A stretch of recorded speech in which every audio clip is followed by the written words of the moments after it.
Mesdames, et si nous jetions un pavé dans la mare? Disons-le franchement. 40 ans n'est-il pas le nouvel âge d'or des femmes en Afrique? Célibataires, célibatantes, célibatues, femmes de quelqu'un pour certaines, avec ou sans enfants, vous avez été d'une manière ou d'une autre mises en quarantaine. Alors la riposte s'organise. Je m'appelle Alexandra Ngan. Et à travers des conversations de femmes, nous allons révéler les pressions existantes pour savoir qui et si on nous déconfine ou non. Cap 40, même pas peur.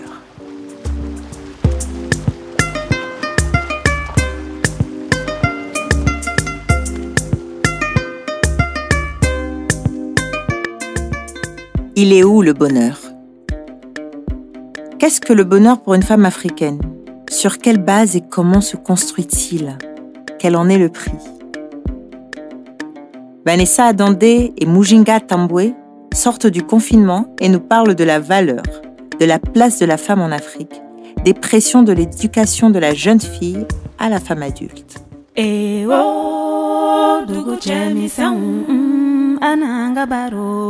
La femme africaine est dignité, par Mujinga Tambwe.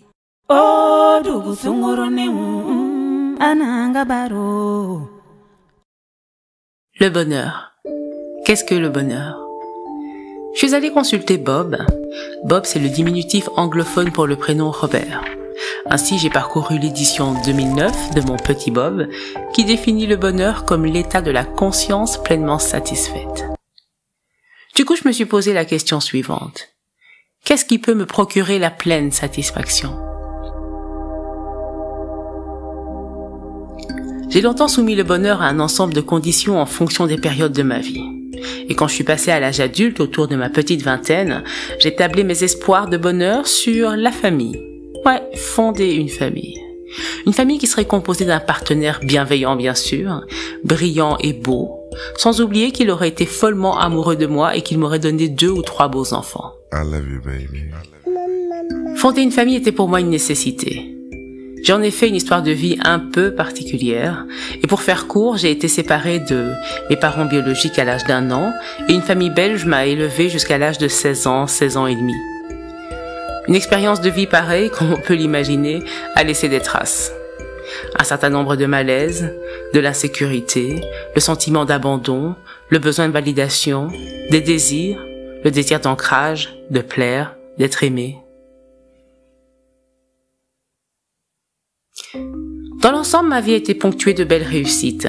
J'ai obtenu des diplômes, j'ai ce qu'on peut appeler un cercle d'amis loyaux et bienveillants, j'ai pu faire de belles rencontres humaines qui m'ont aidé à me propulser dans la vie, et n'oublions pas la santé.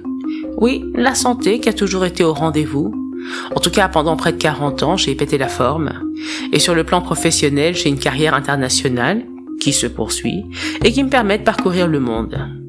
Enfin voilà, je ne manque de rien et on peut dire que tout va bien. Il reste tout de même un domaine dans lequel je ne me suis jamais pleinement épanouie. Ce sont les relations amoureuses.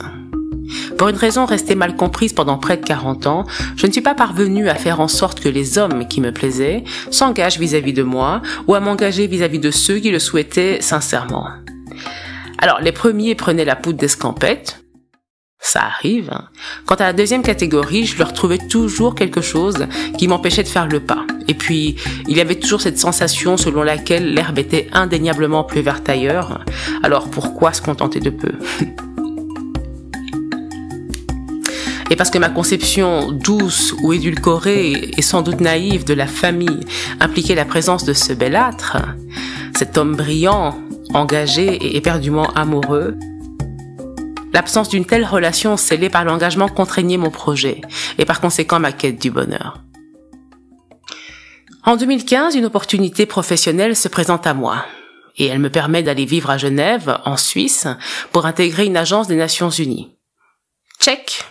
Une case de cocher sur la liste de la femme moderne que je suis. Ben oui, évidemment j'ai une liste. J'allais vivre dans un pays étranger, j'allais pouvoir développer un nouveau réseau professionnel, explorer le pays et les alentours, m'ouvrir à des nouvelles relations personnelles et, qui sait, peut-être même rencontrer le bel élu. Sans réfléchir à deux fois, je fais mes valises et me voilà embarquée dans de nouvelles aventures. Quand on s'imagine le bonheur, on ne se rend pas toujours compte que ça implique une quête, un travail sur soi, une adaptation aux circonstances et au temps, une remise en question, une introspection. Et pour ma part, je voyais le bonheur comme une succession de situations heureuses conditionnées par des facteurs externes. Et de la même manière, je me suis dit, tu pars vivre à l'étranger ? Attention, facteur externe en vue. Super, tu vas t'éclater, ma vieille. Une expérience de plus. Sauf que ça ne s'est pas exactement passé comme ça. Il y a un adage que j'aime beaucoup qui dit « Ce que tu ne veux pas comprendre dans le calme, tu le comprendras dans les larmes ». Et cette réalisation de soi, dans mon cas à tout le moins, s'est faite plutôt dans les larmes, dans la douleur. Je pourrais presque présenter l'image de l'accouchement parce que finalement, se réaliser, c'est naître à soi.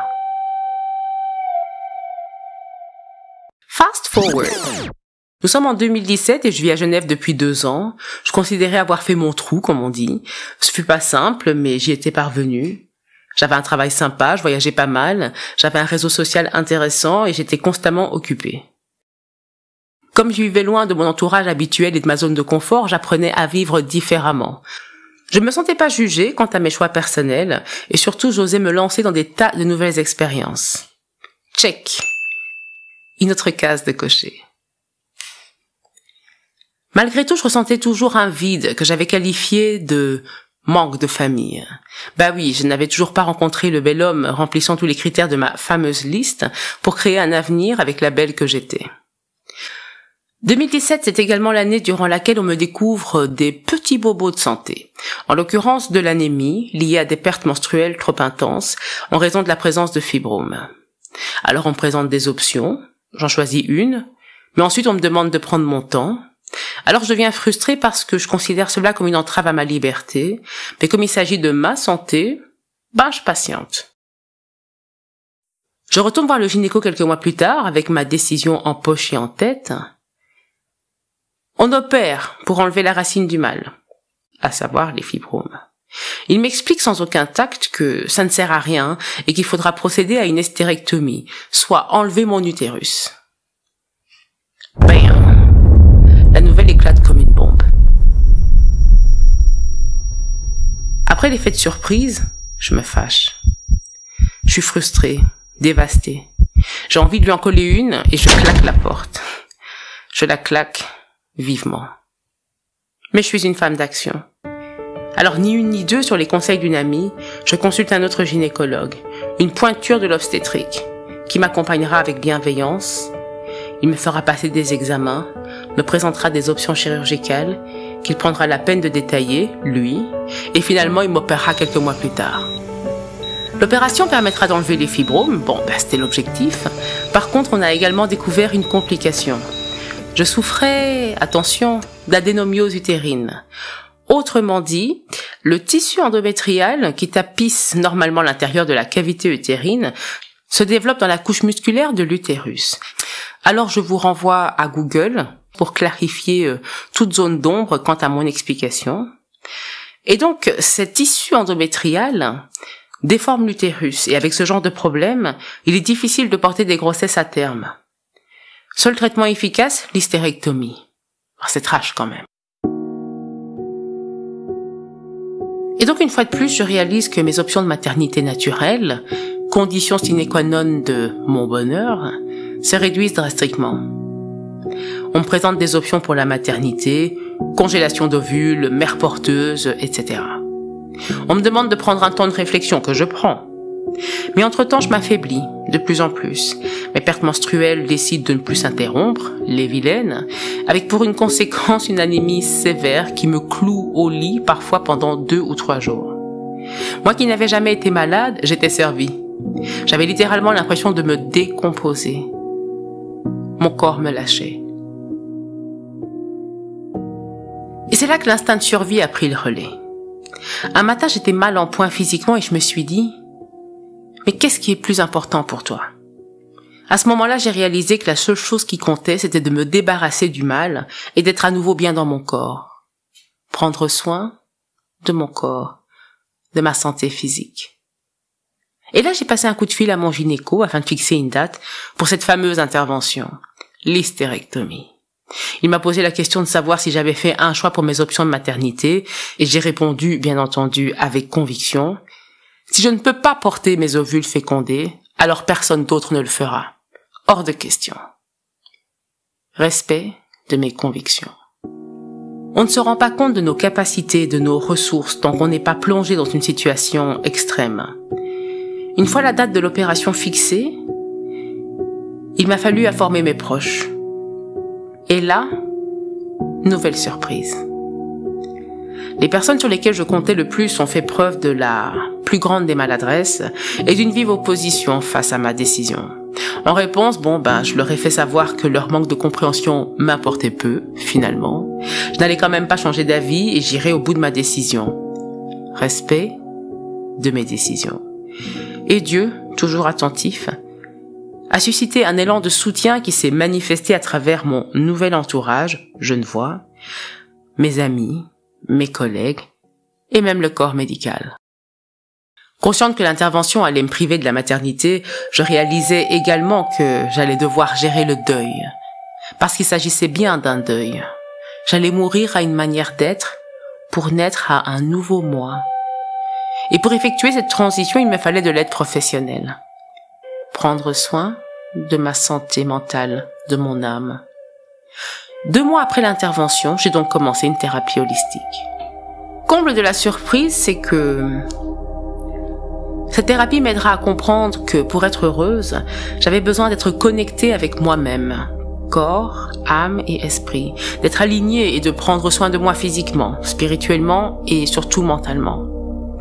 Il aura donc fallu 40 ans pour comprendre que le bonheur dépendait non pas d'une succession de plaisirs ou de l'atteinte d'un objectif en particulier, dans mon cas fonder une famille, mais qu'il reposait plutôt sur la réalisation de soi, mon épanouissement personnel, et que cet épanouissement nécessitait d'accepter ce que je suis dans mon intégralité, avec mes qualités et mes défauts, mes zones d'ombre et de lumière, mes plus et mes moins. Il me manquait en fait l'amour. Pas celui d'un autre, mais de soi. Il me fallait être en amour avec moi. Et ça, ni les enfants, ni le mari, ni l'argent, ni l'accumulation de matériel et de plaisir n'y pouvaient rien changer. Ça peut sans doute y contribuer, certes, mais pas avant d'avoir réalisé que l'essentiel se passe en soi et avec soi d'abord. À l'amour de soi, j'ajouterais la liberté. La liberté d'être, d'agir, de ressentir, de vivre comme bon me semble. Et il m'a fallu passer par le deuil d'un désir qui m'était cher pour ouvrir mon esprit, mes perspectives et apprendre à pleinement jouir de la vie. J'ai longtemps pensé être libre dans les choix que je faisais. C'est sans doute le cas pour ce qui est de mes études, de la carrière, les relations amicales.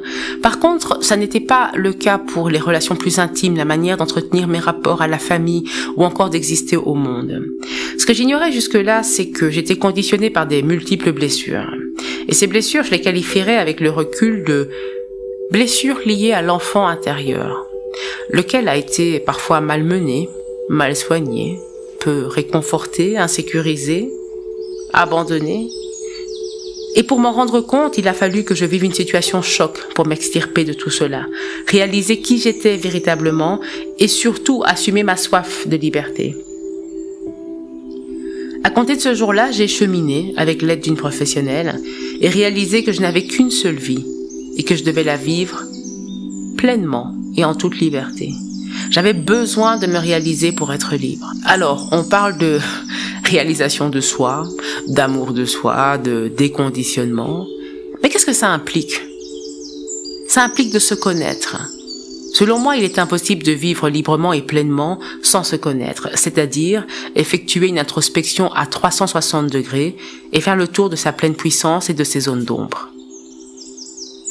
Saisir ce qui nous trouble, nous blesse et apprendre à l'accueillir, à guérir, à se respecter, se protéger, s'aimer. Croyez-moi, l'exercice n'est pas une balade dans le parc. Mais pour moi, ça a été salutaire. Ne pas se connaître, c'est comme se priver de la chance de s'épanouir, manquer l'opportunité de se protéger ou encore de se projeter vers l'avenir. S'aimer. L'amour de soi, se donner de l'amour, être en amour avec soi-même. Cela signifie de se prioriser, d'être en accord avec soi-même, d'être aligné corps, âme et esprit. S'aimer tel que nous sommes avec les plus et les moins, la lumière et l'ombre. Ce n'est pas toujours simple et le chemin est parfois solitaire. Solitaire parce que cela implique des changements au sein de l'entourage, dans la manière de gérer le rapport aux autres, à la famille, au travail ou encore dans son couple. Les relations étant conditionnées par des dynamiques, une fois que celles-ci changent, il y a un risque de perdre ou de devoir se libérer de certaines personnes qui pouvaient nous être chères, mais qui peuvent devenir toxiques en raison de notre nouvelle posture. Solitaire parce qu'une fois qu'on décide d'être la première personne dans sa vie, on a besoin de se recentrer, de s'aligner, de faire le point, de faire le vide, de prendre soin de soi avant de se tourner vers les autres. Il ne s'agit pas d'égocentrisme, mais plutôt de prioriser son bien-être avant toute autre chose, et ce afin de mieux exister dans nos différents rôles. Se libérer. La liberté, être libre, c'est un don précieux et sacré. Après avoir vécu une situation difficile il y a de cela 2 ans, j'ai réalisé combien la liberté était vitale. Je ne voulais plus être conditionnée, motivée parce que la société, les traditions, les amis ou la famille attendaient de moi. Si je m'étais laissée conditionner de la sorte, c'était sans doute par volonté d'appartenir, volonté de bien faire ou de faire ce que tout le monde fait, de suivre un schéma classique. Sauf que nous sommes tous uniques. Et notre singularité doit pouvoir être exprimée, être visible. Se libérer, c'est accepter de marcher seul ou accompagné au gré des envies, des nécessités. Vivre libre, c'est avoir la maturité de comprendre qu'on fait les choses pour soi, son épanouissement propre, et pas pour plaire aux autres ou les impressionner. Être libre, c'est accepter de ne pas plaire, de ne pas se conformer. Souvent j'entends « Tu n'es pas marié ?» « Mais pourquoi tu ne travailles pas comme fonctionnaire international toi aussi ?» Ou « Quand est-ce que je porterai tes bébés ?»« Au fait, tu n'as pas encore acheté d'appartement ?» Désormais, je ne prends plus la peine de répondre à ces injonctions que les autres pensent pouvoir exprimer à mon endroit. Je suis une femme noire, une femme africaine, et j'ai le droit d'exister en dehors des rôles prescrits par le patriarcat ou encore les traditions d'où qu'elles viennent, ou je ne sais quel autre diktat soi-disant structurant. Je suis libre de vivre comme je l'entends sans rendre compte à qui que ce soit, à l'exception de mon Dieu. Je suis libre de choisir pour moi-même, de me tromper, de tomber, de briller, de déranger, de bousculer, et ce en toute quiétude. Et c'est ce à quoi je m'applique chaque jour désormais. Alors ma sœur, ma fille, mon amie, madame, faites-en autant.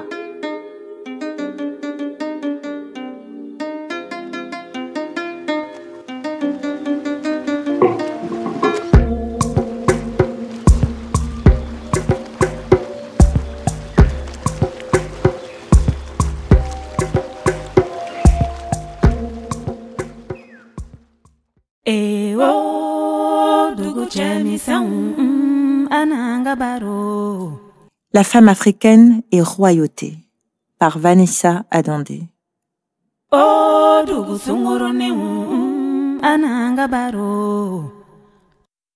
J'entends beaucoup parler de la femme africaine comme une reine aujourd'hui. Black is king and we are queens.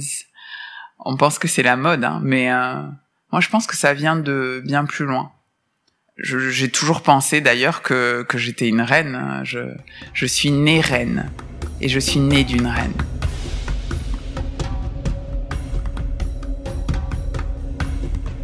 J'ai d'ailleurs toujours cette image de ma mère comme d'une surfemme. Cette femme, elle n'était pas humaine, elle pouvait pas l'être. Tout ce qu'elle a enduré, supporté, réalisé, non, elle n'était pas humaine. Il est bien là le problème, d'ailleurs. La femme africaine et royauté. Comme toute royauté, on la considère comme surhumaine. Comme toute royauté, elle vit dans un cadre extrêmement réglementé. Toute action en dehors de ce cadre devient comme un aveu d'humanité, un signe de faiblesse, qui peut mettre le royaume en péril, qui peut pousser le peuple à la rébellion, inciter l'ennemi à déclarer la guerre. Et en ce sens, je me suis toujours sentie différente, à part. Une volonté d'être vraie, authentique, entière, même quand c'est pas joli à voir. J'entends encore les voix s'élever quand j'étais plus jeune. Peut-être qu'elles s'élèvent toujours, et que j'ai appris à moins les écouter. Des voix qui me demandent de me calmer, de bien me tenir. Comme on parle à tout enfant, vous me direz, bien sûr, mais surtout comme on parle à une fille. Tiens-toi droite, ferme tes jambes, change de robe. Une fille ne fait pas ci, une fille ne fait pas ça. Une fille doit. Si jeune et déjà tellement de responsabilités. Comme la promesse d'une vie de sacrifice, quand on ne sait pas encore ce qu'on va devoir sacrifier. On oppose la femme africaine à son homme, dès la naissance. Quand on met au monde une princesse, elle est fragile, ou du moins c'est comme ça qu'on la voit. Quand on met au monde un prince, on l'apparente à une bête sauvage, qui doit être apprivoisée. On lui excuse tous les débordements, comme s'il ne pouvait pas se retenir. C'est ça les petits garçons. C'est ça le prix de la force, de la protection. La femme est gentille et l'homme est fort. La femme est obéissante et l'homme protecteur. Le yin et le yang, en opposition toujours. Et ça s'imprime dans le conscient collectif. Ça s'imprime chez la petite fille et ça s'imprime chez le petit garçon. Un petit garçon qui est frère aujourd'hui, qui sera époux demain. Telles sont les règles du royaume. La belle et la bête. Dès le départ, on attendra le sacrifice de l'un et on excusera la violence de l'autre. Parce que la femme africaine est royauté, elle n'est pas libre d'agir comme bon lui semble, non. Sa vie entière est sacerdoce, elle doit servir d'exemple. Aussitôt née, on vous rappelle qu'un jour, vous serez mère. Alors autant s'entraîner dès maintenant. Moi, on m'a appelé la mère de mes frères, grands ou petits, la mère de mes petites sœurs aussi. Et la seule personne qui pouvait me sauver, c'était une fille plus âgée. La grande sœur. Celle avec qui j'aurais enfin le droit d'agir comme une enfant. D'être capricieuse, irresponsable. Bon, sauf que j'en avais pas. Alors je me souviens avoir revendiqué un jour, oui, je revendiquais beaucoup déjà à cette époque, le droit de ne pas être une enfant bien. Je comprenais pas pourquoi on avait toujours des attentes à mon égard. On en avait sûrement à l'égard des autres, mais bon, là je raconte mon histoire. Et la réponse de ma mère a été as-tu déjà vu un chien se gratter avec sa patte de devant ? Bah non. Pourquoi, penses-tu ? J'en ai aucune idée. C'est sa patte de derrière qui lui obéit le mieux. Et tu l'entends pas se plaindre. Tout d'un coup, c'est comme si je me sentais utile. Ma souffrance d'enfant paresseuse avait enfin trouvé un sens. Est-ce que c'est ce jour-là que j'ai commencé à voir ma valeur dans l'utilité que j'avais pour l'autre ? Peut-être. La vie de la femme africaine est sacerdoce. Elle est organisée autour du bonheur des siens. Ses parents, d'abord, son conjoint, ses enfants, sa famille au sens large, sa communauté, même son travail. Et moi, j'ai toujours senti ce poids, cette pression, la pression des injonctions. un chemin tracé pour moi. J'allais bien étudier à l'école, parce que j'allais avoir de l'ambition quand même, personne ne veut d'une bonne à rien. J'allais savoir bien tenir une maison, savoir nourrir ma famille, parce que personne ne veut d'une paresseuse. J'allais aussi trouver un bon mari. Oui, parce qu'en femme bien élevée, c'est aussi ma responsabilité d'attirer un bon parti, dont le rôle serait de me protéger. J'allais lui faire de beaux enfants, en bonne santé. Et puis j'allais bien les élever. Et pour finir, j'allais respecter mes aînés. Des injonctions encore, des injonctions. On n'en demande jamais trop à une reine. Et à chacune de ces étapes, le risque d'échec. Avec ce risque d'échec, le risque de perdre de la valeur aux yeux des autres. Et donc aussi à mes propres yeux. Avez-vous remarqué que la vie de la femme africaine est faite de douleurs ? Les tresses du dimanche, on souffre pour être belle. Oublie la péridurale, on enfante dans la douleur. Sauf que moi, je me plaignais. Je me plaignais tout le temps. Et à chacune de mes plaintes, on m'a rappelé que je n'étais ni la première, ni la dernière à vivre ces situations. Nous avons érigé la résilience au rang de norme. Notre féminité est réduite à notre capacité à mettre les autres en priorité, à endurer. Oui, vraie femme africaine supporte. Vraie femme africaine aime tout le monde plus qu'elle-même. Comme le disait ma mère, une femme bien supporte. J'ai toujours, d'aussi loin que je me souvienne, trouvé la vie injuste. J'ai pourtant jamais manqué de rien de matériel, j'entends. Tout ce qu'on me demandait, c'était d'être gentille, d'être sage, d'être obéissante, parce que je suis une reine. Et c'est comme ça qu'une reine se comporte pour que son royaume fonctionne.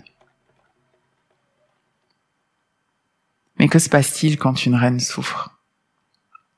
Chut. La reine se tait, parce que toutes les reines souffrent. Toutes les reines endurent, en silence. Mais voilà, moi j'étais pas comme toutes les reines. J'ai essayé, mais j'y arrivais pas. Ça me rendait malheureuse et moi, en bonne enfant gâtée, je voulais être heureuse. Parce que si nous ne sommes pas heureuses, sommes-nous seulement en vie ? Et que se passe-t-il quand je ne suis pas une bonne fille, une bonne sœur, une bonne épouse ou une bonne mère ? Pourquoi ça me plonge dans cet infini désarroi ? Pourquoi est-ce que j'ai appris à construire ma vie dans le cœur des autres ? Est-ce vraiment ça, être heureuse ?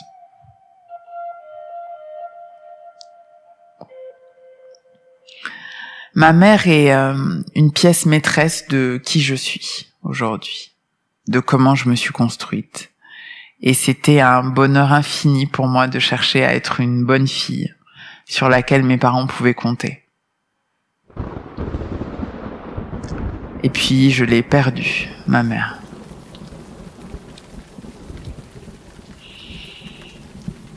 Mon couple était tout aussi important. Je construisais ma vie autour du fait d'être une bonne épouse. Et puis j'ai divorcé. Mon expérience est assimilable à celle de tant d'autres femmes, celles qui sont orphelines, celles qui, pour différentes raisons, ne sont pas, ou pas encore, mères, épouses, ou ce qu'elles veulent être pour quelqu'un d'autre. Comment donner quand on n'a plus rien à l'intérieur ? C'est la vie qui nous arrive et nous pousse à tenter l'impossible pour combler ce grand vide. Alors si la femme africaine est royauté, j'ai inconsciemment peut-être choisi d'être déchue, Après tout, c'est le sort réservé aux reines qui choisissent leur bonheur au détriment de leur patrie, qui choisissent de questionner plutôt que d'endurer, les reines qui choisissent, tout simplement, de construire leur royaume en elles-mêmes et d'y rentrer tous les soirs. Si la femme africaine est royauté, moi, j'ai choisi le bonheur au sacrifice. Et c'est cette reine qui a enfanté ma fille. Et c'est ça que j'espère lui léguer. Le choix du bonheur. Le droit au bonheur.